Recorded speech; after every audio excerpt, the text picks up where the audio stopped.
Hello my quilting friends! My name is Leah Day and welcome to this video on attaching a surestitch regulator to a Q-zone hoop frame.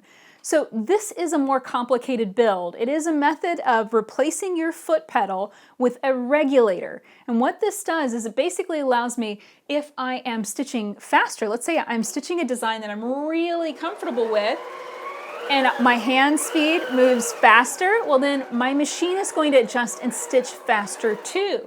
If I'm stitching something that I'm a little bit less comfortable with, a little bit more hesitant, my needle speed's going to slow down. Now, as you can tell, this is a little bit more of a complicated build. There's lots of steps, there's lots of parts involved. So let's walk through this together step by step as I put the surestitch regulator on my Janome 1600. The first step to setting up your surestitch is to attach your encoders. This encoder is going to be attached to the back wheel of the bottom carriage. So I've already removed the top carriage and I've removed the machine. I've just set it aside here. And I'm going to turn this over so you can see which wheel I'm going to attach it to. This is the wheel that has my channel lock. This is the wheel that I'm going to use to attach the encoder. And I did find that this was very challenging to unscrew. So just be mindful of that. You might have to get a big burly guy to unscrew that screw for you. So now I'm going to press firmly on that middle black bit on the cord, and that will allow me to pop that out, set it aside. And now you want to remove this sticker. It says remove sticker to install. And you want to make sure that this is moving easily and that the loop here is also moving. So I'm going to grab the smallest Allen wrench that comes with your surestitch, and I'm going to loosen this up. This is exactly like installing the encoders on a Qnique long arm. You want to make sure that all of this moves really easily so that way we can put the proper tension on the encoder after we get it installed. So I'm going to use the largest Allen wrench that comes with the surestitch to loosen up this bolt on the wheel, and we've got the bolt, we've got the wheel, we've got a spacer. Make sure that as you unscrew this that you don't lose the spacer. You're going to need it. So I'm going to carefully remove that. I'm going to remove that bolt. That can be saved in a bin just in case you decide to take the surestitch back off of your frame, because now we're going to use the screw in the encoder to attach this wheel back on the frame. And again, that was very, very hard for me to remove. I was able to remove it myself, but if you have less hand strength, then you might need some help, okay? So now I'm going to attach on the bolt on the encoder, I'm going to slot in the wheel and the spacer, just like that. Now I'm going to attach this, grab my Allen wrench, and you want the encoder facing the channel lock. You want it facing inside the carriage. And this is why it's a lot easier to do this just going ahead and take your upper part of your frame apart, going ahead and remove the machine. It is really challenging to try and do this with the carriage down on the track. There's just so little space to work and tighten this up. So that's why I decided I just go on ahead and take it apart. It takes only, a couple minutes to take your machine off, to take your carriage off, and then it just makes everything so much easier to work with. Okay, that is nice and tight. This is hanging loosely. That's the way it's meant to go, but the actual bolt going into the carriage is nice and tight. Now we're ready to put this down on the track, and we will tighten up and add tension to the encoder.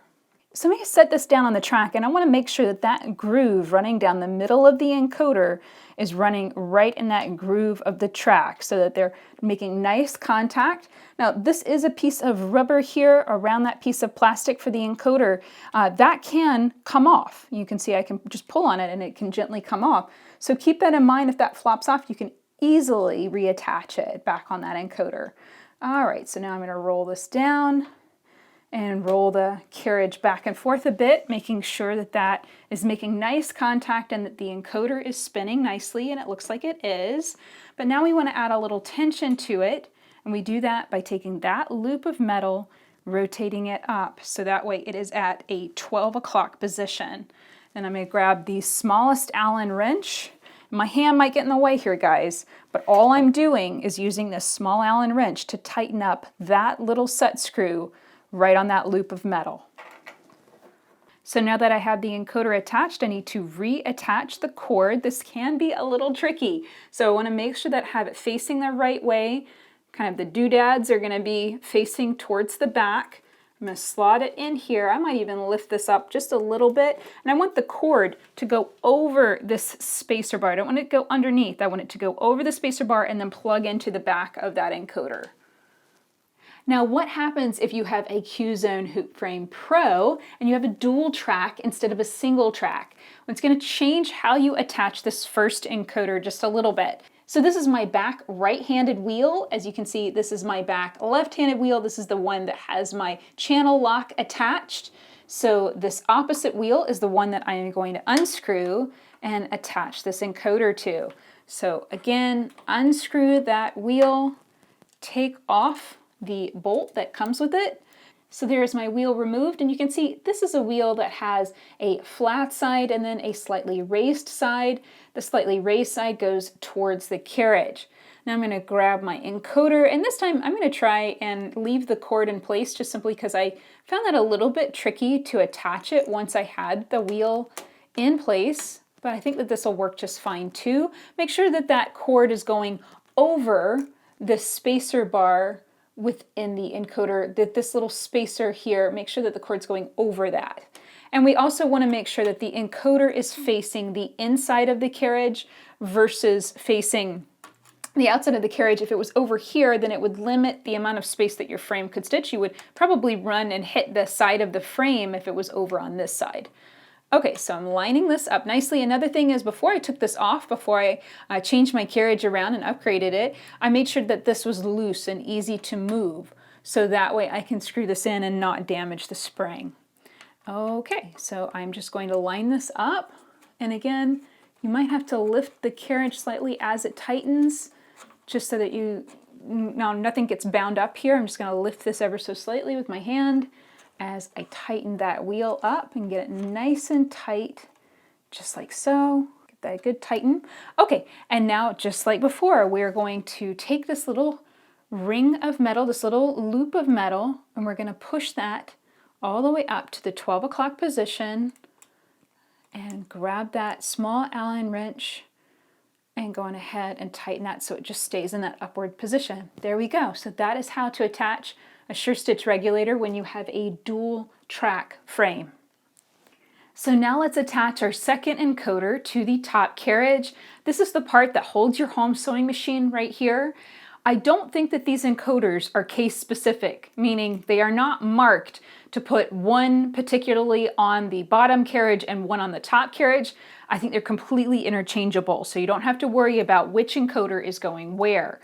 So I'm again going to remove that sticker and make sure that this moves easily. If you're worried about it, go on ahead and loosen that little screw on that loop of metal, just so that way it moves really easily and is not going to over tension that spring. That looks good. Again, I'm going to go up and pinch on the little black piece of that cord and gently wiggle it out, so that way I am just working with the encoder. Okay, the wheel that you attach this to, I'm holding the back handlebars of the top carriage, and this side has the channel lock on it that I installed. This side does not. So this is the side that I'm going to attach the encoder to. All right, let's see if this particular wheel is going to be as tricky to unscrew as the other. And nope, came off pretty easily. So I'm going to unscrew that bolt. And this time I don't have a spacer here. Instead, I have a wheel that is very directional. So one side of the wheel has an additional bit of metal. It's slightly thicker, okay? And one side does not. It's flatter on this side. So all you have to do is refer to the other wheels on the carriage. You'll see that that thicker side goes towards the carriage. It acts as its own spacer. All right, so I'm going to take that encoder, slot it through the wheel, make sure that thicker part of the wheel is facing the carriage, line it up like so, and screw this in. Again, I'm going to roll this back and forth and just make sure that all of my wheels are rolling and making good contact with that bottom carriage. I'm going to lock that channel lock just to make it easier to work with here. And then again, we're going to take that loop of metal on the encoder, pull it so that it's upright. This puts tension on the encoder, so it's going to spring back against that track. And then all I do is just tighten up that little bolt on the surface of that loop of metal, and then it's going to stay in place. Now I've plugged in my cord again. Remember, the little metal bit that you kind of press to plug it in goes towards the rubber side of the encoder, and I have the cord here going over that bit of metal between the wheel and the spring. So that's how that should look. We're ready for the next step. The next step is to work inside our stitch control box. We're going to pop open this and make sure that the jumpers are in the right place for our machine. Now this is the stitch control box for most Janome, the Pfaff Grand Quilter, the Viking Mega Quilter, and most Jukis as well. If you have a Brother 1500, a Baby Lock QC Pro, or a Baby Lock Jane, the box itself is going to look different. It's going to have a different set of electronics. And here's the other thing, guys.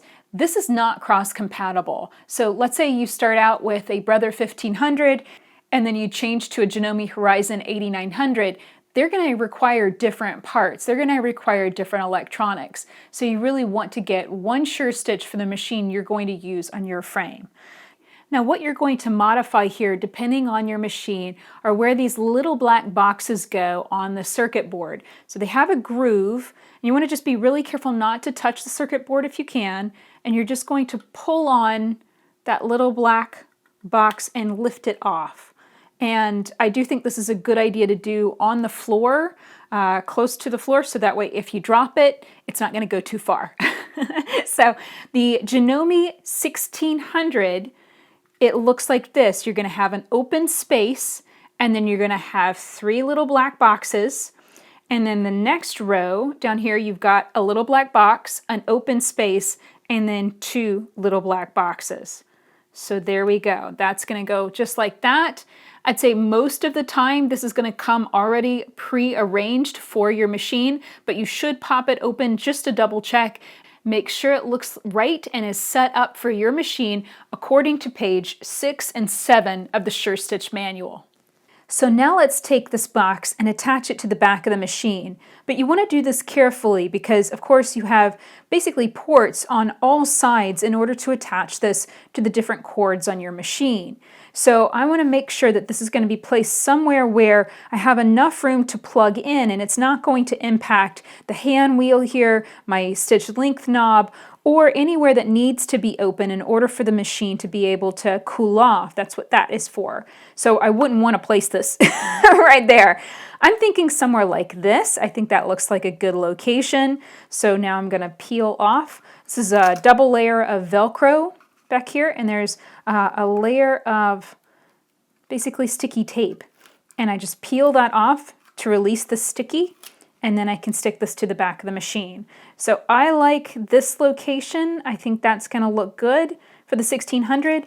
If you get into a bind and let's say that just really isn't going to work, you don't like it, you can always pull it off, leaving the Velcro behind, and be able to readjust that. So let's say I had that stuck on really nicely.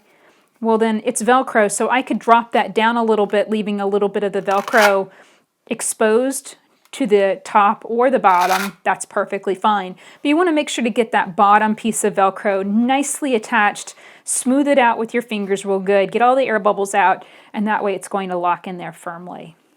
So that is how I'm attaching my surestitch box to my 1600. So now I have this part. This is going to attach to the front handlebars, and you want to put it on the side that is corresponding with your dominant hand. So I'm left-handed, so I'm going to put this on the left-handed handlebar. And I just remove that Velcro, open that up, secure that nicely, and I can easily now hit the start-stop button, the pulse button, and control my stitch length all from one location, all on my dominant hand. Alternatively, you can attach the blue box to this carriage holder.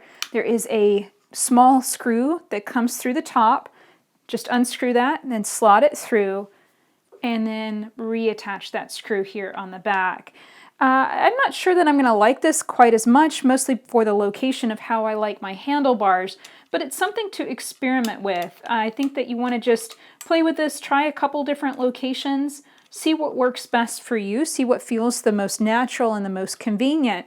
I certainly like the look of that. That looks really good, but it might not necessarily feel all that great. It might feel just a little bit awkward taking my hand off the handlebar to hit the buttons. Or it might be awesome and I really like having the handlebar free and just being able to click that off whenever I need to. So we'll experiment with it and see what works best. So now we want to connect our display to our control box using this cable. This is the display cable, and it has lots of little pins down inside of it, including a kind of a black plastic centerpiece. You want to make sure to line this up nicely, make sure that it's in the correct alignment, and then plug it straight in. You want to try not to bend those pins. I'm going to do the same thing, the connection whenever the display is connected to this carriage holder, it's through the back here. So I'm going to carefully plug this in, and then I'm going to connect and secure this cable to this bar of my top plate carriage. So I have a whole little stack here of these little elastic straps. I'm just going to line up that cord. So I have a little bit of slack down here on the end, and then just wrap that elastic around that bar, around that cord all at once. That looks good. And of course you can tidy this up. You could loop this cord around that bar if you wanted to. Just want to get it out of the way so it's not going to droop down over your quilt. Okay, here on the back of the machine, I've got a lot of cords to play with, and I need to make sure they're plugged in properly into the control box and properly into the machine. So let's start out. This is the cord we just plugged in into the control box. I'm going to loop this under the power cord going into the machine. This is just the standard power cord that came with the machine. I've got it plugged in nicely. That's going to provide the machine power. Now what I have unplugged here next to it is the foot pedal. I no longer need the foot pedal, so I want to be able to connect from that jack to the control box. So for the Janome 1600, I need to use this cord that has a 3-prong end. I'm going to make sure to line that up properly and plug that in. And if it doesn't quite fit or something isn't going right, just make sure that you're using the right cord. It can be confusing, and there is one cord that is specifically for the HD9, and I actually think that that's this cord. You can see it has a closer spacing here between those 2 prongs. I'm going to try this cord instead, and I think this is the right one. So watch out for that. It can be very confusing, but just remember, the machine is powered by the power cord that it comes with. The only thing that you are changing on the machine itself is the cord that goes into your foot pedal. So there we go. I think I've got the right one. Now I'm actually going to kind of coil this back up again because I actually don't need this to be a nice long cord. It's not going anywhere. The connection between this and my control box is very, very short. You can see they're right next to each other. So I'm actually going to bundle this up, grab another Velcro strap, and wrap that around all of that. I think that looks good. There we go. And now the end of that foot control cord is just a single prong. That's going to go into this side of the surestitch box. Okay, so we've got a couple more plugs to go. So here we go. I've got a power cord here for the surestitch. So I'm going to let that spool out. It has a nice long cord. So if you have, a lot of space between the power on your wall and your surestitch, that's going to be okay. So I'm going to plug this in. This is, as you can see, a female end, and that's going to go into this end of the surestitch control box. So that plugs in like that.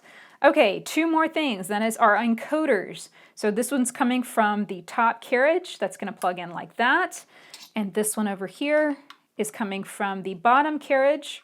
That's going to plug in like that. Alrighty, this looks good. Now I'm just going to shift these cords out of my way to get this stuck back on the machine. And I'm going to stick that on firmly. Okay, and then now I can take a look at and figure out, okay, how can I make this just look a little bit less jumbly here? So I'm going to undo this Velcro strap and then work in that cord. That looks good. You want to be careful with your encoder cords because they actually need to be nice and long. That allows you the distance, the space to be able to, pull the machine forward in all directions, that kind of thing. So the encoder cords just need to be kind of out and loose here. And I'm just going to shift that so that way I'm not going to roll over it as I steer the machine around. Okay, just to test myself, I'm going to lift up those channel locks and roll the machine around. I want to make sure that I have a nice range of movement. None of these cords are getting pulled on. Nothing's going to get jerked out. And now it's time to test our surestitch and see how it works on our machine. So we are ready to give this a test. I've turned the machine on. As soon as I plugged it in, the surestitch registered the number 5 here in gold. We've got a little basically a light diode here, and that's going to change color depending on what's going on with your machine. Now, one note for this very first test, I have unthreaded the top and bobbin of the machine. I've taken my bobbin case out and my bobbin. I've unthreaded the top. I like to do a little test first just to make sure everything's moving and grooving just fine. And then, as you can see, I don't even have the top back bar on the frame right now. I like to do this test first just to see how everything's going. So another big key, make sure that your foot is in the down position. It's really easy to forget that whenever you're running that initial test. Okay, so I'm going to start by just hitting the pulse button. Okay, so you want to hit it kind of firmly. So when I just tap it lightly, it doesn't do anything. You want to actually give it a good solid press. So what the pulse button is going to do is it's more going to stitch at a steady, constant speed, kind of like our speed controller. So if you hold that down, that's what that's going to do. Now I'm going to hit the on-off button. Now this is the actual regulator. So as you can see, whenever I push slow, the machine is stitching slow. When I speed up, the machine speeds up. The green light here indicates that it's still being stitch regulated. If I go way too fast, you can see it goes red. What that means is that I'm going too fast for the stitch regulator to regulate properly. I'll end up with bigger stitches. So there we go. Anytime that I want to just stitch, I'm just going to click that on off. And then as soon as I've kind of reached my point where I'm done, you can see the needle's going to continue to drop. So you want to make sure to hit that off button. And that is how our stitch regulator works. So I have a test sandwich here in the frame, and I have rethreaded my machine just so I can get a good eye on the size of my stitches with this regulator. So I'm going to make sure to drop my foot down before I get started, and I'm going to use the needle down button on my machine. As you saw, the pulse button is not really a needle up, needle down. It's longer than that. It's going to give me several stitches. So I'm going to continue to use the needle down, needle back up button, and it's pretty conveniently located on the 1600. It's not too far away. Okay, so I moved my machine over, I tugged on that top thread, that brought up a loop. That loop is my bobbin thread. There we go. I'm going to get back centered right on that spot, drop my foot back down again. Always make sure that you're starting with your foot in the down position. That is very, very important. Okay, I'm going to get my needle back to where it was before, drop it back in the down position, and we're ready to test the surestitch. I'm going to dial this down to number 1 just to see actually let's go to 0. Let's just see the size and shape of the stitches starting at 0. So I'm going to click on, and it's really, you don't have to go super fast. You can go nice and slow. Remember, this is a regulator, so whatever speed you're running the machine, however fast your hands are moving, basically, the machine is going to compensate for that. It's going to take that size stitch and it's going to keep it consistent. That's what the encoders are for. That's why it's a more complex build, because those encoders are rolling right alongside the carriage and they're saying, oh, she's moving kind of slow. Okay, well then the needle needs to move kind of slow. All right, so I'm going to click that off. And these are pretty big stitches. I would call this a basting stitch. I've zoomed in a bit so you can see more clearly, and you can see that those stitches are, I would say, roughly 1/4 inch in length. So now let's dial up to 1 and do another test stitch. And this is the way that I would advise testing this out. Just go one at a time, and then these straight lines, just a straight line down, straight line back. Sorry, I just got in this shot with my carriage, so it's going to take a minute for the camera to focus. But you can see it was a very subtle difference between these stitches and these stitches, but it's ever so slightly smaller. So as you go up in your numbers from 0 on up to 1 and all the way through to 9, it's going to get smaller the further you go. So I'm going to stitch out a few more of these and we'll discuss how each one changes. So this is line for setting number 2 and 2 lines for setting number 3. So these are getting a little bit smaller. There's still going to be a fairly chunky stitch. If you're doing something decorative on your quilt, such as straight lines across with really thick chunky thread, maybe even doing bobbin thread work where it's really thick thread in the bobbin, you're quilting your quilt in reverse, you might want a stitch that's that long. That's just going to be purely decorative and really thick and chunky. I don't like this for general free motion quilting, because if I tried to stitch stippling with a design like this, it's going to be very boxy and blocky, and it's going to basically be stippling with lots of jagged angles. It's not going to be all that pretty because of the size of the stitch length. So I definitely use stitch length number 3 on the 1600 for something decorative, nice thick bobbin thread work, something like that.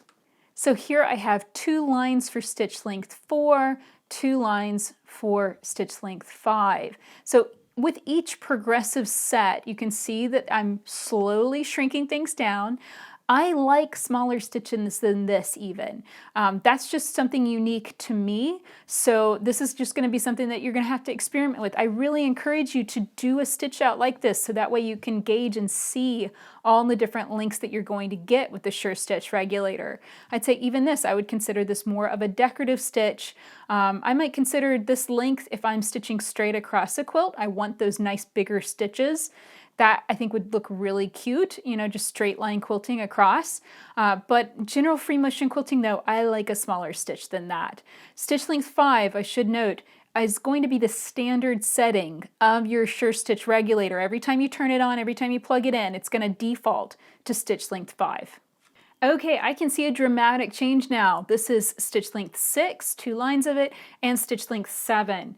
7 is getting into where I like to see my stitches. I like a tight, small, consistent stitch. That's my preference. But let's keep going. Let's see what 8 and 9 look like. So there we go. We've got 2 rows here of stitch length 8, 2 rows of 9, and that is my favorite stitch length. I really like tiny stitches. That is what I do when I am hand guiding, whenever I'm quilting freehand on a home sewing machine in a table. I will have my stitches roughly about that size. But you can see the range. You can do so many decorative things with bigger stitches. Big stitch quilting is a thing. You can definitely play with that. Don't be afraid of using that bigger stitch length if you like it, if you want to try something decorative. But I like tiny stitches because I feel like they are the most secure. They're going to hold the layers of my quilt together really tightly. So I like stitch length 9. Now let's give it a test and see how it does with regular free motion quilting. So you can see I'm playing around here with setting 9. And the most important thing is just to keep your movement still smooth and consistent. So I don't want to just take off and whip the machine around. If I go super fast, I'm going to strip out the regulator. When that green light turns red, that means I'm moving too fast for the regulator to keep up with me. So I still want to move slow and steady. Slow and steady always wins the race. I don't want to just jerk the machine around.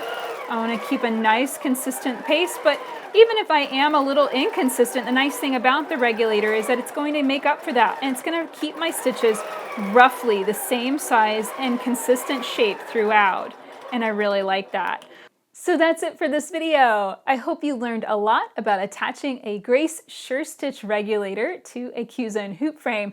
There were a lot of steps here. It is a bit hairy on the back with all of the cords and stuff, but I can say, the back of the machine is the back, and I'm not really worried about how that looks. What I really like to see is how nice and consistent, how even my stitches are. Now I don't really have to think about it anymore. I just hit that button, start quilting, and that's really a relief. So I hope that you enjoyed seeing me build this. If you'd like to learn more about the Grace surestitch regulator, you can check it out at leahday.com/stitch. Until next time, let's go quilt.